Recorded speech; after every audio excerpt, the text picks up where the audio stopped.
Moving on, and what other hotels and restaurants are worth mentioning in St. Petersburg? For backpackers, there are some great places to stay in the northern capital, which won't burn a hole in your pocket. Location Hostel, situated in the heart of the city, offers wonderful views of Palace Square from its windows. Room prices here start at just 600 rubles, that's roughly around $20 a night. The Concept Hostel, as they call it, also boasts contemporary design and a friendly and international atmosphere. Not only will you be given a bed for the night, but as the hostel supports many artistic projects, they also offer advice on the most hip and happening venues and events in the city. One of our projects is a Location Hostel Guide.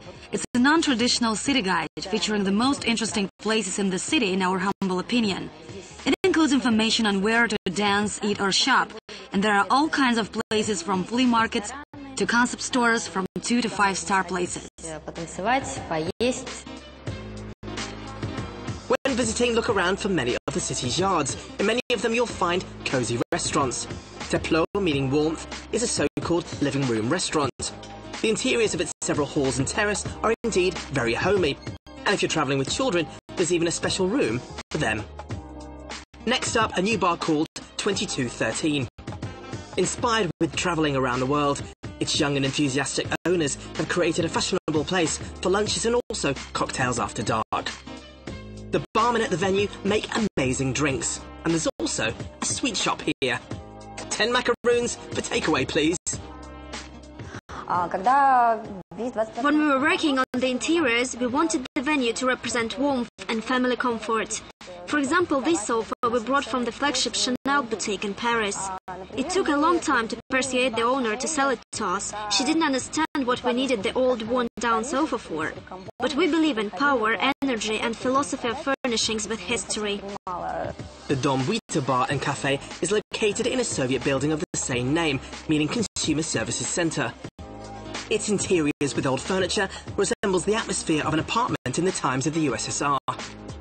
During the day, there are dishes of Russian and European cuisine on the menu, while at night the venue turns into a loud and busy nightclub. Next up, and we've arrived at our final location, the new W Hotel. Launched in 1998, the brand has since expanded with over 50 hotels and resorts around the world. If you're looking for stylish accommodation, you can't find better than the trusted W. This hotel opened recently and already it's packed full of the who's who of St. Petersburg and high-end jet-setting tourists. With just 137 rooms, the service is impeccable and personal. If you do stay here, then I do recommend that you bring your credit card. Wow. As well as a spectacular rooftop bar and the Bliss Pool and Spa, the hotel boasts a restaurant called Mix. It invites guests to enjoy culinary masterpieces by Alain Ducasse, the master of French cooking and the world recordsman for the number of Michelin stars. St. Petersburg is amazing, cultural, historic and grand.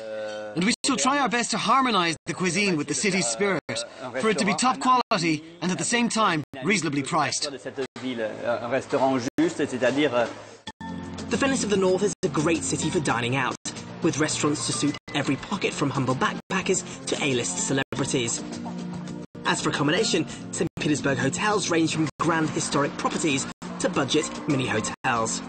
And wherever that may be in St. Petersburg, it's ultimately the wealth of culture and history that will amaze you. And most of that is for free. Very nice. So wherever you sleep, eat or visit here in St. Petersburg, this city will never fail to disappoint. And that's all the time we have on this week's programme, so I'll see you again at the same time next week for more adventures around the former Russian capital. Until then, from me and the rest of the crew from the beautiful embankment of the Never River, bye-bye for now.